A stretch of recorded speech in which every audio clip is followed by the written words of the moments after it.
Para referirse a vaso utilizan la raíz llenos. Se considera obsoleta en la actualidad entre la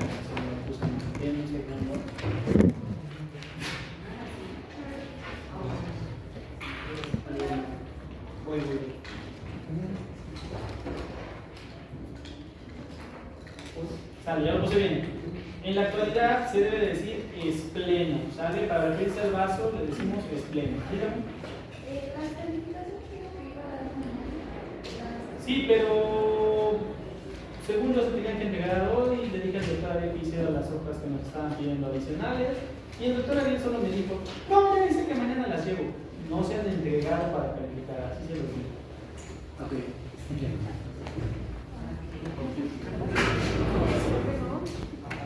no desesperen, su 2 está ahí aguardándolos.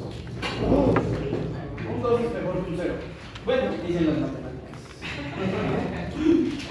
No menos, como 5. Bueno, para describir la anatomía del vaso se pueden hacer muchas analogías de este con el hígado. De hecho, en rasgos generales, la mayoría de las representaciones del vaso tienden a mostrarlo como si fuera una especie de riñón. O sea, su forma se asemeja mucho a la del riñón, sin embargo, esto es más un artificio, ¿ok? En realidad, pareciera tener una especie de forma de lengua. Y esta curva representaría como los bordes libres de la lengua y esto la base de la lengua, ¿ok? Insisto, la mayoría de las representaciones tienden a ponerlo como particularmente gordito y en realidad parece una lengua aplastada en la cavidad abdominal. Bueno, en cuanto a las superficies que tiene este órgano, tiene una superficie visceral de manera análoga al hígado y tiene una superficie frénica, ¿sale? Tiene una superficie que entra en contacto con el diafragma que tiene apariencia convexa. En la superficie visceral se distinguen específicamente 3 impresiones o huellas dejadas por sus relaciones anatómicas, ¿sale? Hacia la parte posterior tiene la impresión que le deja el polo superior del riñón izquierdo. En la parte anterior tiene la impresión que le deja el estómago y en la parte inferior tiene la impresión que le deja la flexura cólica izquierda o también llamada flexura esplénica, ¿sale? Entonces, su superficie como tal, aquí están bien marcadísimos los bordes. Realmente en el vaso fresco no se alcanzan a distinguir los bordes, ¿ok? Simplemente hay una gran superficie visceral que se relaciona con estómago, con riñón y con colon, ¿ok? Otra de las características destacables del vaso es el hecho de que su ilio no es simplemente una zona, sino que es muy alargado el ilio. Y tanto la arteria como la vena sufren una amplia ramificación antes de penetrar en el órgano, ¿sale? Y es debido a esta amplia ramificación que las arterias esplénicas o las arterias pequeñas que van a penetrar en el vaso pueden emitir unas recurrencias llamadas vasos gástricos cortos. Entonces, en la siguiente diapositiva podemos observar en esta imagen cómo se produce la amplia ramificación de la arteria esplénica antes de entrar en el vaso y antes de penetrar incluso en él, algunas de plano se arrepienten y se regresan hacia el hígado. ¿Vamos a ir hasta acá? Este fenómeno está ocurriendo tanto con las venas, tanto con las arterias como con las venas del vaso. ¿Sale? ¿Vamos bien hasta acá? Bueno. Ahora vamos a hablar de la constitución interna del vaso, ¿sale? Si nosotros cortamos el vaso podemos observar que tiene una estructura más o menos tabicada, ¿ok?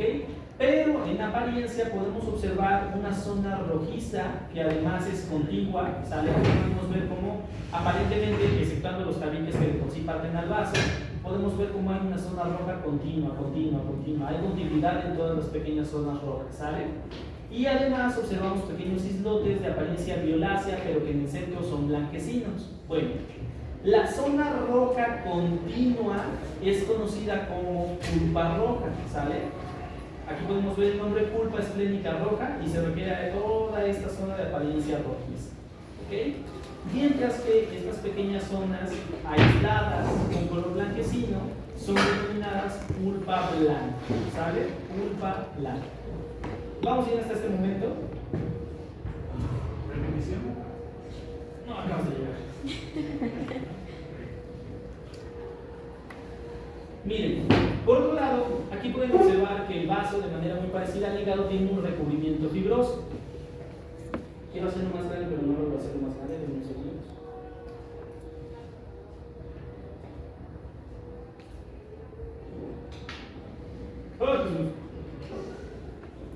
Ok, aquí vemos que en la periferia, no puedo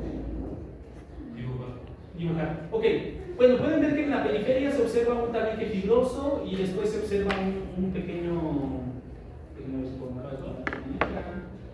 No.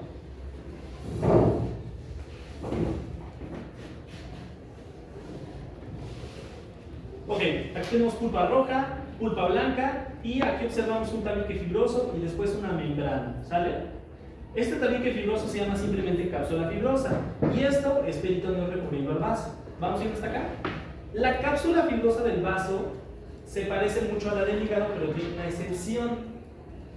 La cápsula fibrosa del hígado se invagina, se mete bordeando a las triadas portales y eso le da mucha mayor consistencia al hígado. El hígado es mucho más resistente que el vaso.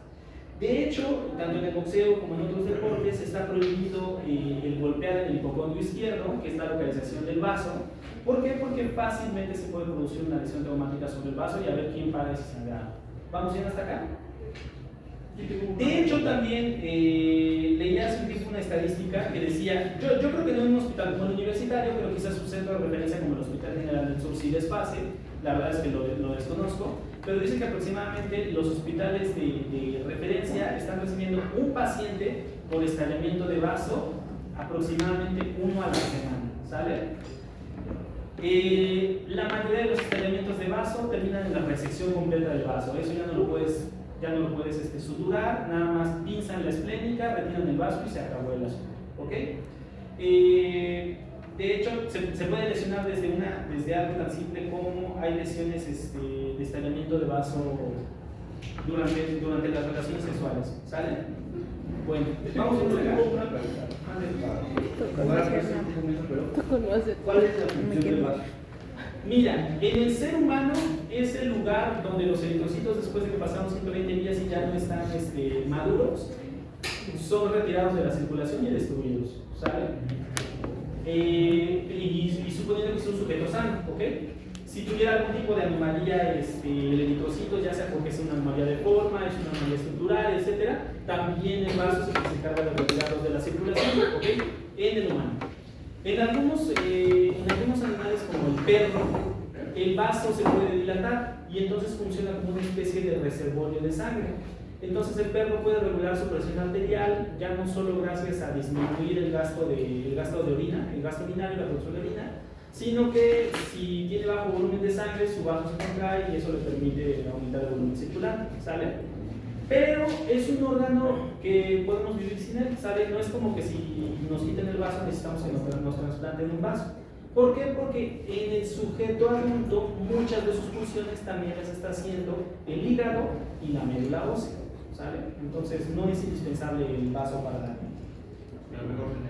Sí, y en las primeras etapas de la vida, en la niñez temprana, los niños que son preescolares, el vaso es el sitio donde se produce la maduración de los linfocitos, de algunos linfocitos B, ¿sale? Entonces los linfocitos o los, ¿cómo se llaman los precursores de los linfocitos B? Bueno, ahorita me acordaré del nombre, pero los linfocitos T maduran en timo y los linfocitos B maduran en vaso y médula ósea, ¿sale?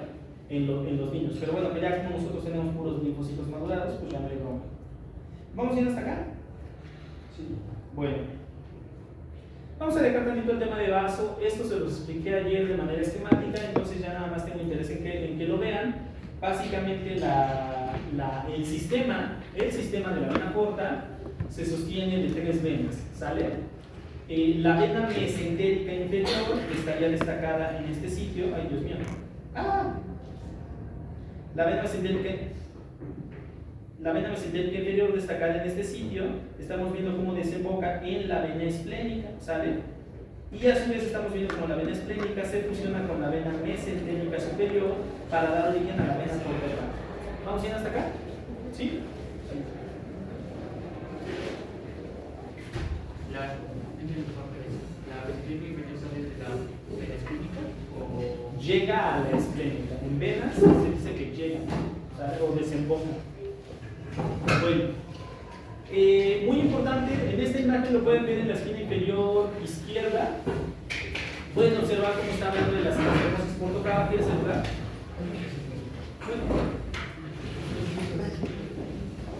Entonces pueden observar en la esquina inferior izquierda cómo se está hablando de las anastomosis por tocado. Se está destacando las anastomosis esofágicas, rectales, paraumbilicales y retroperitoneales. ¿Sale? Entonces les explicaba que si por alguna razón aumenta la presión al interior de la vena porta, entonces la sangre va a buscar otros sitios para regresarse. ¿Sale? En esta ilustración, al lado donde dice anastomosis portocava, se puede ver el recto junto con sus venas rectales.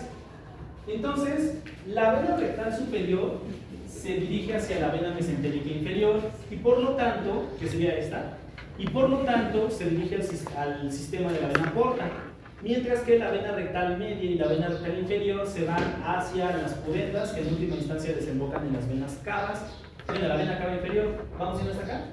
Entonces, si aumentara mucho la presión, hubiera una obstrucción por aquí o más arriba, si hay una obstrucción, la sangre lo que busca es vías alternas para salir, ¿sale? Como aumenta mucho el flujo en esos sitios, se producen dilataciones varicosas. Varices rectales, varices esofágicas, varices paraumbilicales, las varices rectales se llaman hemorroides, las varices paraumbilicales se llaman cabeza de nebulosa, ¿sale? ¿Vamos a ir hasta acá? Creo que no. Sí, bueno, sí.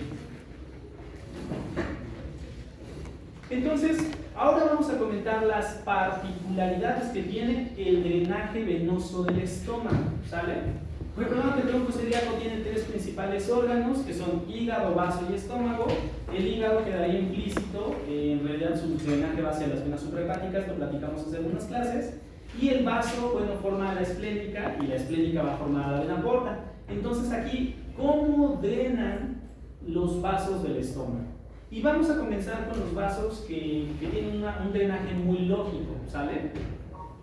Primero que nada, la vena gastroomental izquierda, ¿sale? Aquí estaríamos observando a la vena gastroomental izquierda y aproximadamente aquí estaríamos observando a las venas gástricas cortas, ¿de acuerdo? ¿Todos estos sistemas son homólogos a la arteria? En el caso del estómago, serían análogos inmediatamente en la parte cercana al estómago, pero cuando nos vamos alejando ya cambia la disposición, ¿vale?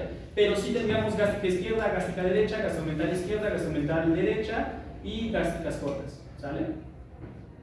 Entonces les decía, aquí vemos a las venas gástricas cortas en este sitio y aquí a la gastromental izquierda. ¿Dónde desembocan estas venas? En la esplénica. En ese sentido, sí siguen una secuencia prácticamente idéntica a la de las arterias, ¿ok? Por eso digo, esta es la parte fácil. Bueno,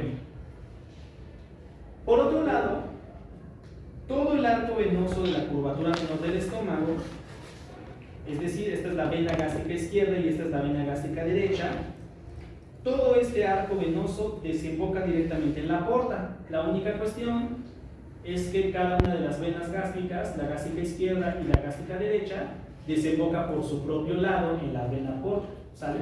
¿Vamos a ir hasta acá?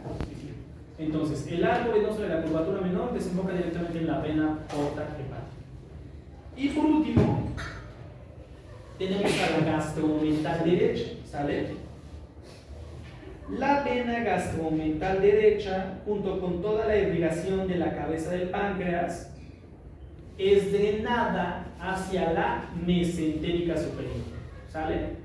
La gastromental derecha y toda la irrigación de la cabeza del páncreas es drenada hacia mesentérica superior.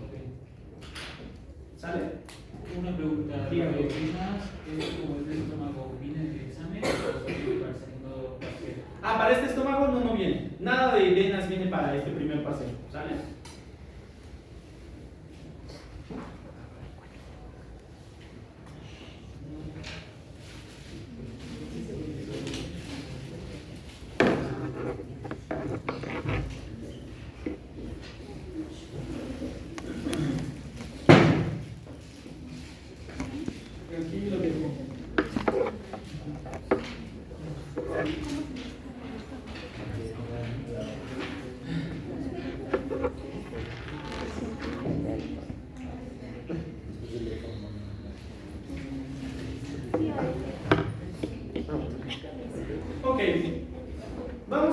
entonces pues prácticamente el sistema digestivo junto con sus glándulas adyacentes y el órgano colador que es el vaso, y vamos a darle orden al estudio de la vía urinaria y el riñón, ¿sale?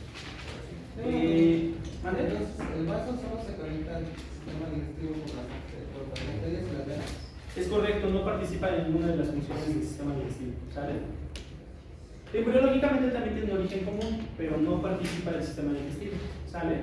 Si tienes que adjudicarlo a un sistema, lo adjudicarías al sistema inmunitario.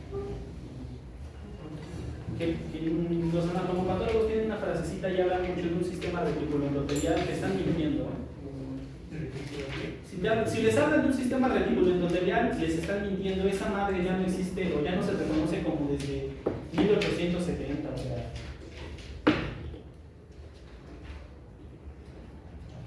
Ya no. Bueno, antes de comenzar les quiero hacer un comentario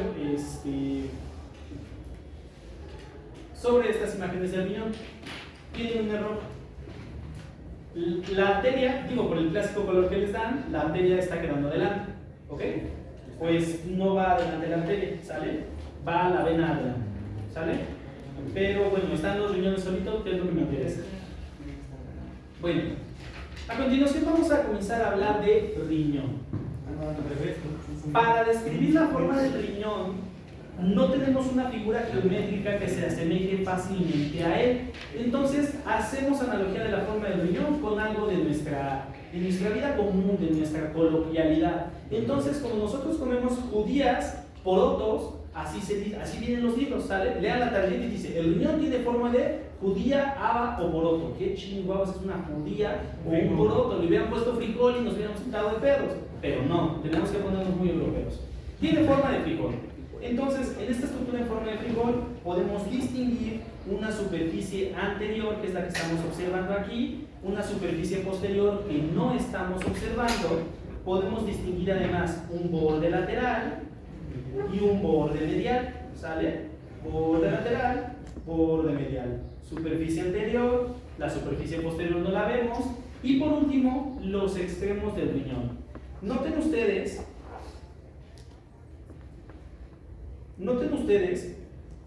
que aquí tenemos un extremo del riñón marcado con un número 1 y aquí tenemos otro extremo del riñón marcado con el número 2. ¿Vamos bien hasta acá? Bueno, estos extremos del riñón son conocidos como polos. En realidad el término ya lo habían escuchado cuando hablamos de la transcavidad de los epiplones o voz aumental. Está el polo superior y el polo inferior. ¿Sale? ¿Vamos bien hasta acá? Bueno, es importante enfatizar que el riñón es el primero de los órganos que vemos en esta materia que tiene la cualidad de ser un órgano par. Hasta el momento, exceptuando los músculos y los huesos que hemos estudiado, hasta el momento todo el tubo digestivo, el hígado, el páncreas y el vaso son órganos impares, ¿ok? Este es un órgano par, por lo tanto tenemos un riñón derecho y un riñón izquierdo, ¿sale? Casi todas las características que vayan mencionando, con la excepción de su posición anatómica, son idénticas entre ambos, ¿sale? Bueno, una cosa adicional que debo mencionar es que el riñón es uno de los órganos que tiene un ilio reconocible. Que es un ilio, es el sitio por donde penetra el paquete neurovascular en el órgano, ¿ok? Y además de tener un ilio reconocible que se encuentra en su borde medial, hay un detalle. Aquí estamos en vista anterior de los riñones, ¿sale? A continuación les voy a presentar una vista medial, repito, es una vista medial, ¿ok? Y al observar, concéntrense en la imagen del lado derecho, ¿sale? Al observar esta vista medial, podemos notar que en la zona del ilio se produce un hundimiento, ¿sale? Es decir, el borde no es parejo, sino aquí se hundió, ¿sale? Ahorita vamos a ver qué cosas son estas, pero podemos ver que hay un hundimiento. Esto implica que el riñón tiene una pequeña parte que es hueca. ¿Y cómo le decimos los anatomistas a las partes que son huecas? Senos, ¿sale? Bueno, también podría ser fosa renal, tienes toda la razón, pero vamos a decir seno a este, ¿sale? ¿Vamos bien hasta acá? Sí, seno renal, ¿ok? ¿Vamos bien hasta acá? El día de ayer les hablé de la celda renal y de la fase de Grota, la de Zuckerkamp y la intervención suprarrenal. ¿Sí? ¿No? No. ¿Alguien me presta un plumón?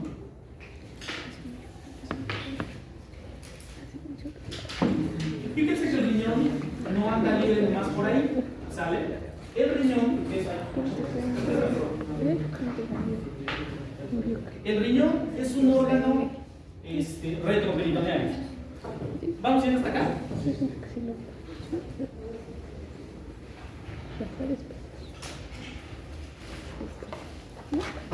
Ok. Entonces, el riñón está cubierto o aislado por una hoja de tejido fibroso, ¿sale? Esa hoja de tejido fibroso te lo recubre por delante, se llama fascia de Gerota.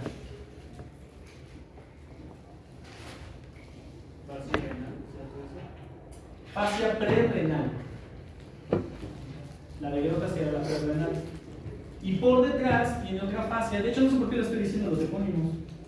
Se llama fascia de Zucker. ¿Están seguros de que no se los dije ya? No digo que estuviéramos a ver. Está bien, está bien, está bien. La posterior es la fascia de Zuckerkant o fascia retrorenal. ¿Sale?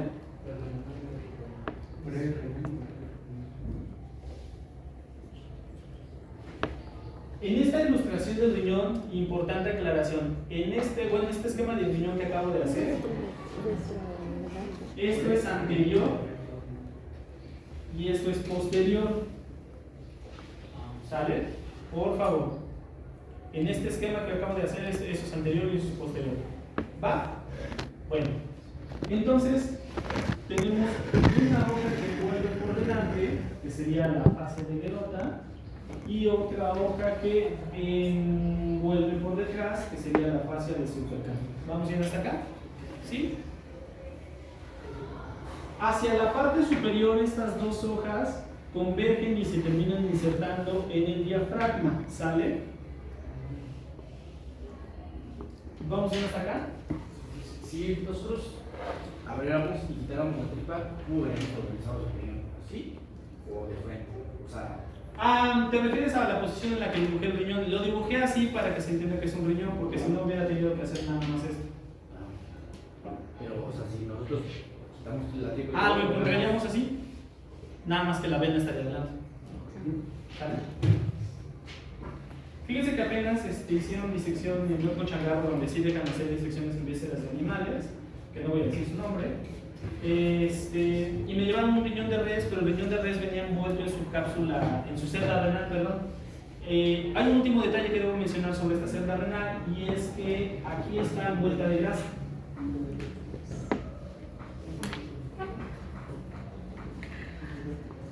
Entonces, esa grasa lo que hace es brindarle protección mecánica al riñón, brindarle protección térmica y además lo estabiliza en el retroperitoneo.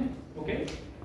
Pero se veía impresionante porque era un riñón de res y, o sea, tiene una capotota de grasa, el riñón de la res, y casi parecía que estábamos abriendo un fósil. O sea, no se ve impresionante esa capota de grasa. Bueno. Vamos a ir al momento. Entonces está la celda renal, la fase de Gerota o prerrenal, la fase de Zuckerkant o retrorenal y la grasa perirrenal. Bueno, notarán que estas hojas se envuelven al riñón y a la glándula suprarrenal, pero hay una tercera hoja de la celda renal que se encuentra separando al riñón de la suprarrenal. ¿Sale? Esta hoja se llama hoja interreno suprarrenal.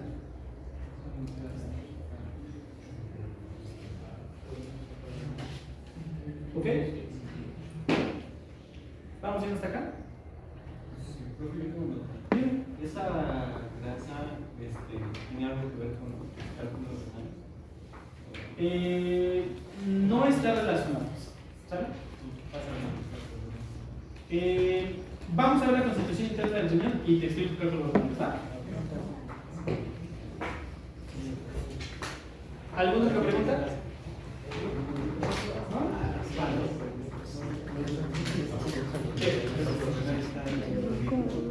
La palabra litro significa piedra. Si hay piedras en el riñón son litros renales, si hay piedras en la vesícula son litros vesiculares. Si hay piedras en el oído se llaman otolitos, pero esas sí son fisiológicas, no son patológicas. Devuelvo los pronombres de expresión. Sale.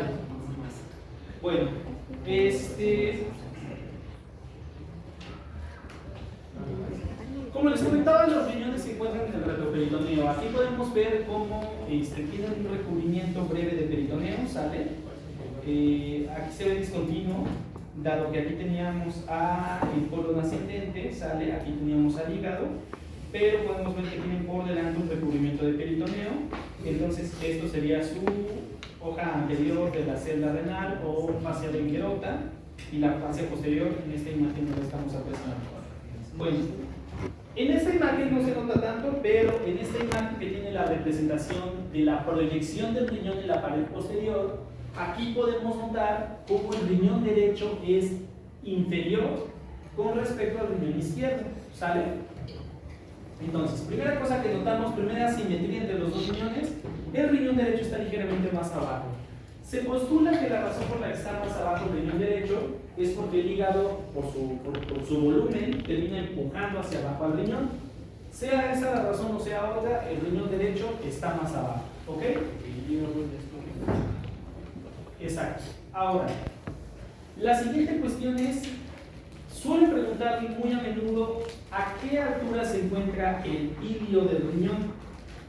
¿A qué altura se encuentra el ilio del riñón? ¿En qué? No, a nivel de L2, ¿sale?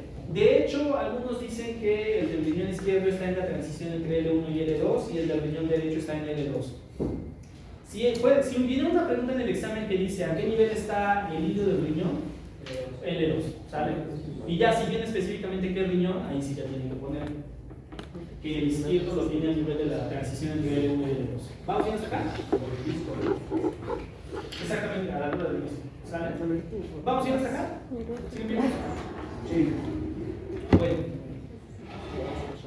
Esta relación anatómica, si consideramos que el riñón está más cerca de la parte posterior que de la parte anterior del abdomen, eso significa que ante posibles exploraciones clínicas es más fácil, entre comillas, explorar el riñón desde atrás que desde adelante.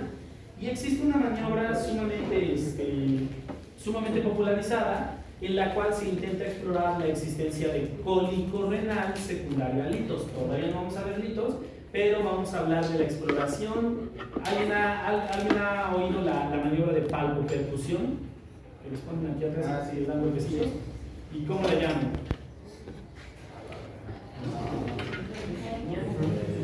Bueno, oficialmente se llama palpopercusión, pero van a buscar el epónimo. ¿Cuál es el punto? Necesitamos colocar una mano en la espalda del paciente aproximadamente a la altura de la 12ª costilla, y aquí tenemos una masa muscular que se llama masa erectora común. Entonces, en el cruce de la masa erectora común con la 12ª costilla, colocamos la mano sobre el paciente y damos un pequeño golpeteo. Si el paciente se retuerce de dolor, eso significa que muy probablemente tenga una piedra en la vía excretora del riñón, y pues por lo tanto ya lo mandamos con el urólogo. ¿Vamos bien hasta acá? Palpopercusión, aunque tiene un epónimo, lo van a buscar. Palpopercusión. O bueno, maniobra de Giordano, ya no lo buscan. ¿Palpo o palpo? Es palpopercusión, ese es el nombre oficial sin epónimo. Ya el epónimo es maniobra de Giordano. Sí, pero se dice Giordano.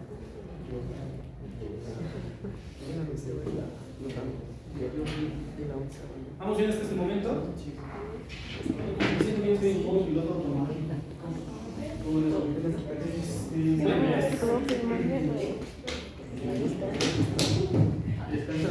No, que ya. Mañana no. Miren, a continuación se les presenta un corte del riñón derecho. ¿Ok? En este corte del riñón derecho estamos en la vista anterior. ¿Y qué es lo primero que podemos notar? Podemos notar que el riñón derecho, al corte, tiene dos zonas claramente distinguibles de acuerdo con su color. Podemos observar que hay una zona periférica y hay una zona central, ¿ok? Entonces, una zona periférica o superficial y una zona profunda de color más oscuro. ¿Vamos bien hasta acá? Sí. Bueno, la zona periférica se conoce como corteza renal. Todo esto es la corteza renal. Y en realidad en cualquier órgano, la zona periférica o superficial se tiende a llamar corteza. Corteza cerebral, corteza suprarrenal, etc. ¿Vamos bien hasta esta parte? Sí. Perfecto. Mientras que, por otro lado, podemos localizar acá la zona profunda y a esta le llamaremos médula renal, ¿sale?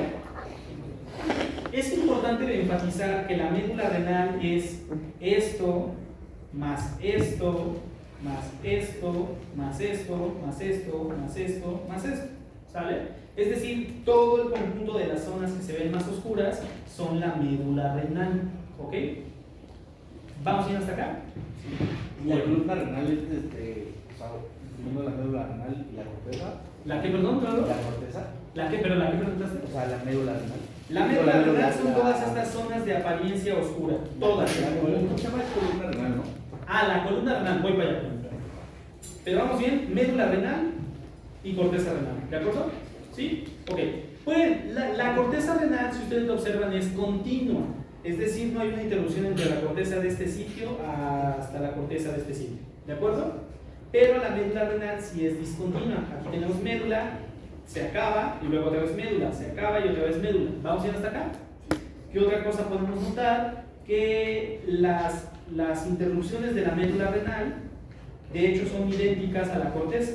Acá vemos esta zona y es idéntica a la corteza. Vemos esta zona y es idéntica a la corteza. Vemos esta zona y es idéntica a la corteza. ¿De acuerdo?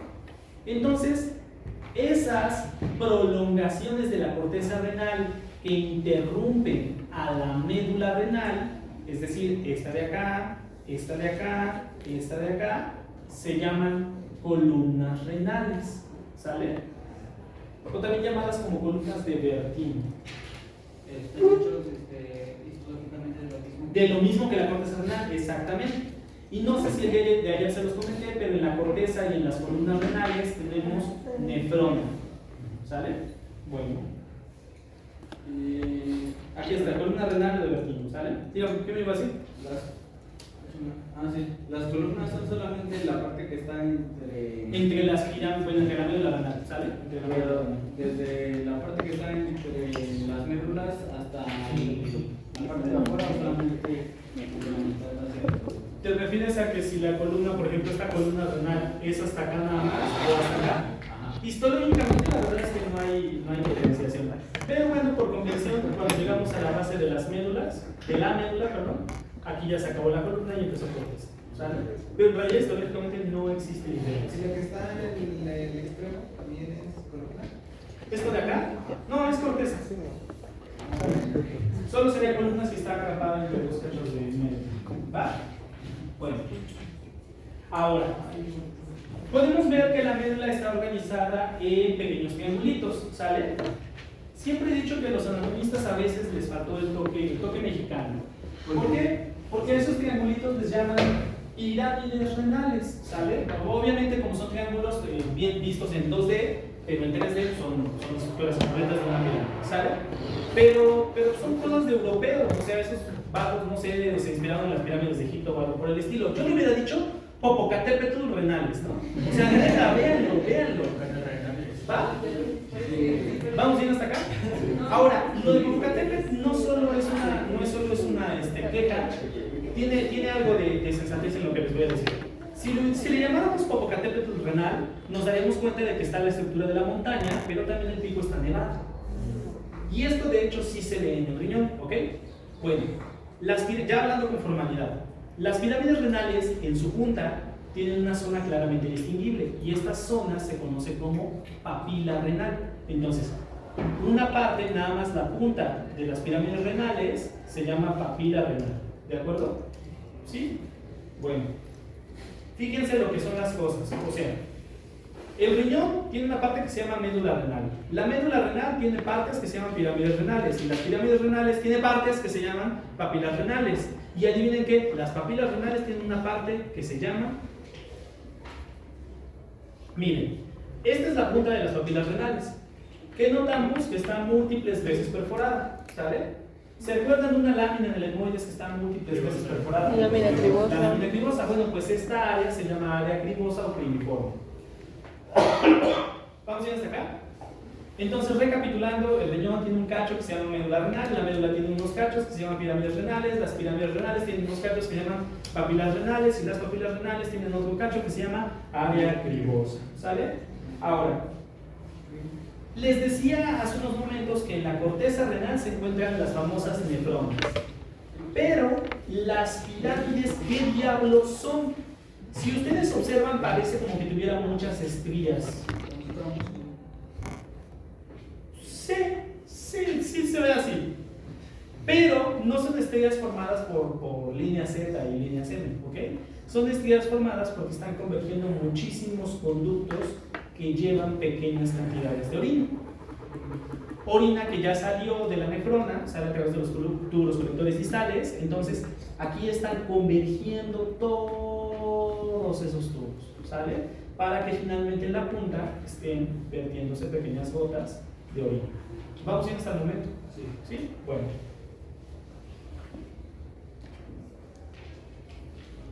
Bueno. Espérenme.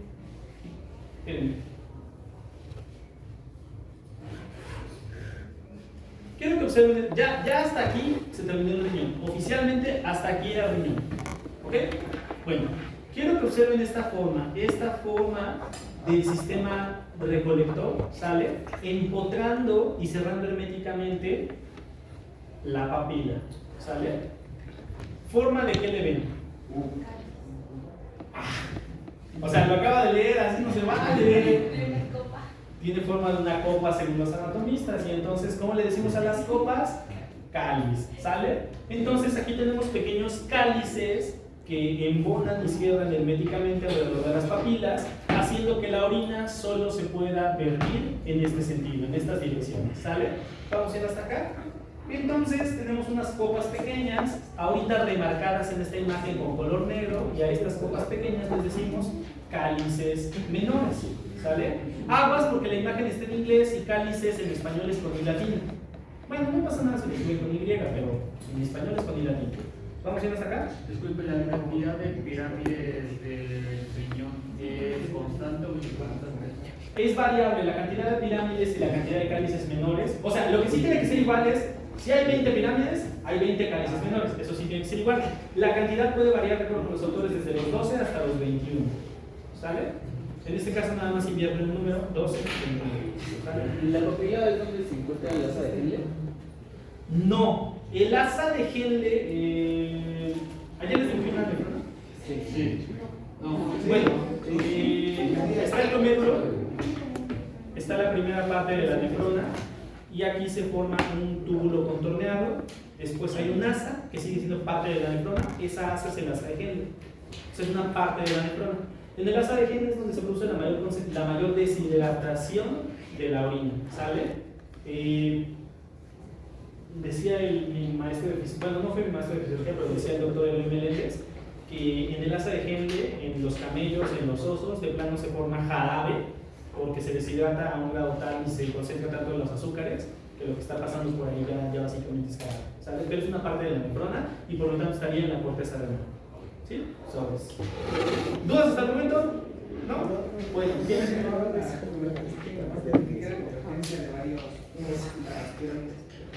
Sí, tal cual, o sea, las pirámides son las convergencias de varios tubos colectores. Bueno, les decía que los cálices menores son variables en su número, ¿sale? Vamos a ir hasta acá. Pero pueden observar cómo varios cálices menores convergen. Aquí converge uno, aquí converge otro en un cáliz de mucho mayor tamaño, ¿correcto? Incluso aquí pueden ver cómo ya en una imagen con efecto tridimensional también aquí está convergiendo un cuarto cáliz menor, ¿ok? ¿Sí? Ese hoyo de aquí es un cáliz menor, ¿de acuerdo? Bueno, entonces los cálices menores convergen en copotas más grandes que por lo tanto llamaremos cálices mayores, ¿sale? Los cálices mayores son constantes y son tres, ¿sale? Un cáliz mayor superior, intermedio e inferior, ¿sale? Siempre son tres cálices mayores. Bueno, no siempre, pero la enorme mayoría de las personas son tres. Bueno, finalmente los cálices mayores convergen en una estructura en forma de cono truncado. ¿Y cómo le llamamos a las estructuras en forma de cono truncado? No, spoiler. La parte más baja de la cavidad abdominal es un cono truncado formado o limitado por huesos. Pelvis, exactamente, pelvis es un cono truncado. Entonces los tres cálices mayores confluyen en una estructura en forma de cono truncado que por lo tanto llamaremos pelvis renal. ¿Ok? A la pelvis renal se le atribuye la raíz latina pielo. Si escuchan el término pielo, está refiriéndose a la pelvis renal específicamente. ¿Sale? ¿Vamos bien hasta acá? Sí. Por ejemplo, el cólico pielo-ureteral es el cólico de la pelvis renal y el uréter, que es la continuación de la pelvis. ¿Sale? Fíjense que solemos decir mucho cólico renal, pero les cuento otra cosa. El riñón por litos no duele.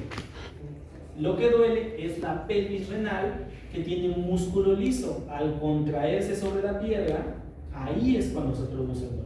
¿Sale? El riñón tal cual, cuando menos o sea, sí puede doler el riñón, pero cuando menos el cólico renal no es como tal del riñón, es de la pelvis renal y del uréter. ¿Vamos bien hasta acá? ¿Sí? Bueno. ¿Hasta este momento dudas o preguntas? Yo tengo una pregunta. En dado caso de que alguna patología no diga que no tenga los tres cálices mayores, ¿hay alguna complicación en el paciente? ¿Se le tiene que operar? O sea, pueden producirse algunas malformaciones, porque que yo recuerdo no hay variantes anatómicas con dos cálices mayores. Si se produce una malformación que termine resultando en dos cálices mayores, pero todos los demás cálices menores desembocaron en alguno de estos dos, no tendría que provocar una patología. Si la malformación produjera que solo haya dos cálices mayores y que los otros no desemboquen a ningún lado, se va a formar una piedra ahí. ¿Sale? Y ya tiene que caer el nudo luego a sacarla, porque esa piedra no va a salir nunca jamás de los jamases.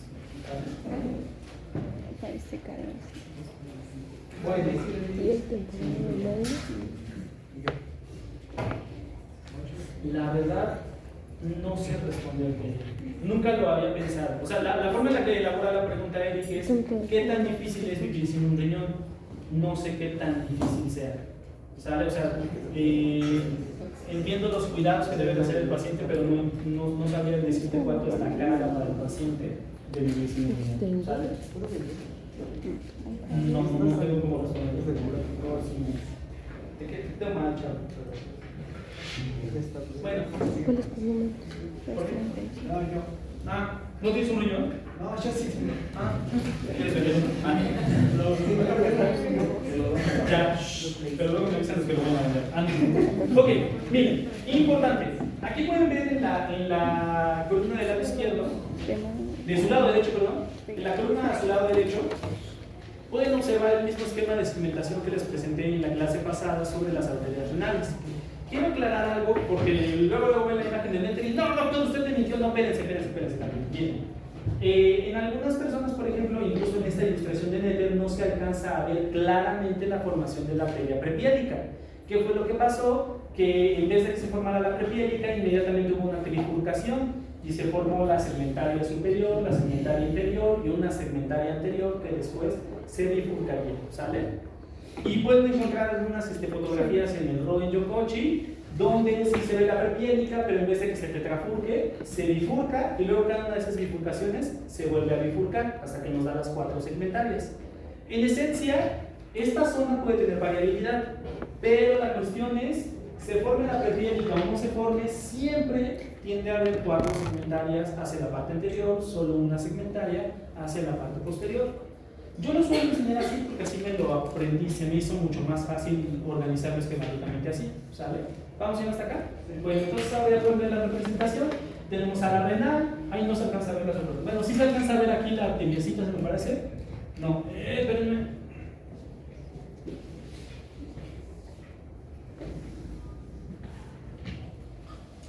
Aquí sí se puede ver cómo tenemos esta rama extrarrenal, sale esta arteria extrarrenal que se dirige hacia la glándula suprarrenal. Incluso en esta imagen podemos observar cómo la glándula suprarrenal es irruchín. La glándula suprarrenal es irrigada por arriba por las frénicas, ¿sale? ¿Vamos en hasta acá? Es curioso cómo las arterias frénicas inferiores forman a las suprarrenales superiores. y cómo las arterias extrarrenales superiores forman a las suprarrenales inferiores. Está chistosito eso, esa relación. Bueno, vamos a ir hasta acá. En esta misma ilustración, pero me creo que tengo una foto mejor de un segundo. ¿Está? En esta misma ilustración se puede alcanzar a ver cómo de la renal salen las arterias piéticas y las ureterales, ¿sale? Que sería el otro grupo de las extrarrenales. ¿Vamos yendo hasta acá? Sobres. El día de ayer les comentaba que las venas básicamente son análogas de las arterias, exceptuando a las arterias del glomérulo, tanto la deferente como la deferente del glomérulo. Y el hecho de que las arterias radiadas en versión vena se llaman venas estrelladas, ¿sale? Que por cierto, no sé si les comenté, y a propósito de que viene el 8 de marzo, lo que les voy a comentar no significa que sea mi postura, ¿sale? Solo les estoy contando algo histórico. Fíjense que en la antigüedad, sobre todo en el medievo, se atribuía mucho a las arterias una connotación masculina y a las venas una connotación femenina. Entonces muchos de los adjetivos para calificar las arterias tienen características de algo masculino. Por ejemplo, el sol, radiadas. Y muchas de los adjetivos que se le colocan a las venas tienen connotación femenina. Sol el día, hombre, mujer, estrellas la noche, venas estrelladas, arterias radiadas solares, ¿sale? Nada más es una cuestión histórica, ¿sale? ¿Mande? ¿Te van a poner? Bueno,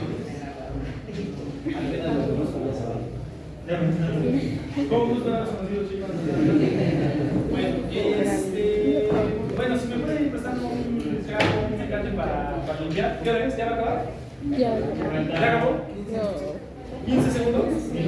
Ah, bueno, miren. Ya, vámonos. Viene lo siguiente. Ay, lo que. ¿Qué van en embrio? Ay, gracias. Se me abrió. Mira qué chido. Ay, mi rata. Bueno, mira, a su mecha. No, si ya retrasamos, ¿no? Bueno, en abdomen no vamos a atrasarnos, no vayan a agarrarme el ejemplo a mí. No, en cabeza todos vamos atrasados, toda la combinación va a atrasar.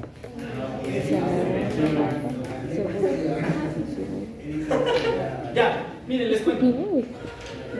El origen embriológico de tres estructuras es a partir de una estructura embrionaria que se llama placa mesonéfrica. La placa mesonéfrica va a dar origen al riñón, a la suprarrenal, o específicamente a la corteza suprarrenal, y a las gónadas. ¿Eso qué quiere decir? Que tanto el testículo como el ovario tuvieron su origen aproximadamente en esta zona anatómica. Paulatinamente el ovario desciende a la fosa pélvica, a la cavidad pélvica, y los testículos descienden hacia las fosas escrotales, ¿ok? Pero su origen embrionario se encontraba acá. ¿Vamos a ir hasta acá? Ok. Las arterias no es como que espontáneamente dejen de nacer aquí y también bajen su nacimiento hasta la altura donde está el órgano, sino que la arteria lo que hace es alargarse para seguir al órgano. ¿Vamos a ir también en esto? Bueno, entonces la arteria se va a elongar para seguir al órgano blanco y viceversa, lo mismo va a pasar con las venas. ¿Vamos bien hasta acá? Bueno, entonces específicamente las venas gonadales, sean de ovario o de testículo, la vena gonadal izquierda desemboca en la cava, no hay problema, está muy largota pero desemboca en la cava, es más, por ahorita ni nos interesa.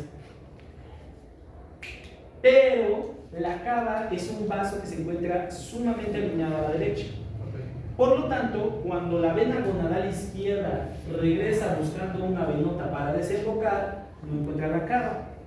Y la vena gonadal izquierda termina desembocando en la vena renal izquierda. Entonces, una particularidad asimétrica en las venas renales es que la vena renal izquierda recibe la desembocadura de la vena gonadal izquierda. ¿Sale? Y por otro lado, pueden notar en esta ilustración cómo la vena renal derecha es sumamente pequeña comparada con la vena renal izquierda. ¿Sale? Vamos bien hasta aquí. ¿Dudas, preguntas, aclaraciones? Es más, Dime, dime. es más grande el riñón. No, son del mismo volumen aproximadamente los dos. Sí, el derecho siempre está más bajo. ¿Sale?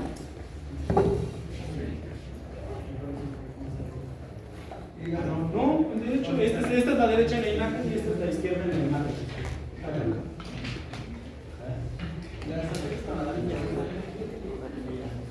Las arterias gonadales salen de la aorta, aquí se ve, esta se ve la gonadal izquierda, arteria gonadal izquierda, y esta la gonadal derecha.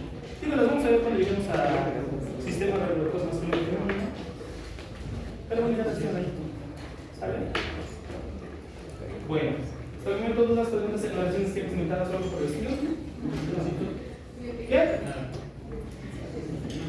Pues descansito mañana, ¿sale? Mañana nos vemos, el día de hoy lo dejamos hasta acá. Sí, estuvo cargada, sí. Mucho cargada.